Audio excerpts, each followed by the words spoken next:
کیا آپ کو معلوم ہے دنیا میں سکون کا راز کس چیز میں ہے اور عدل الہی کی طاقت کیا ہے؟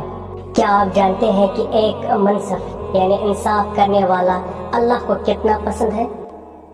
انہی سب سوالاتوں کے جوابات حاصل کرنے کے لیے ویڈیو کو اینڈ تک ضرور دیکھیے گا۔ بسم اللہ الرحمن الرحیم، سورہ نساء آیت نمبر 58۔ اللہ فرماتا ہے، بے شک اللہ تمہیں حکم دیتا ہے کہ امانتیں ان کے حقداروں کو ادا کرو، اور جو لوگوں کے درمیان فیصلہ کرو تو انصاف کے ساتھ کرو، اور جب لوگوں کے درمیان فیصلہ کرو تو انصاف کے ساتھ کرو۔ اس کی تفسیر میں مولا علی علیہ السلام فرماتے ہیں کہ عدل یعنی انصاف ہر چیز کو اس کی صحیح جگہ پر رکھنے کا نام ہے۔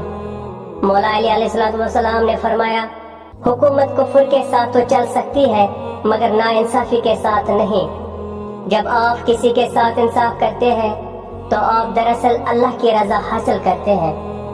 کربلا کا میدان بھی باطل کے خلاف اور حق و انصاف کی بلندی کے لیے سجایا گیا تھا۔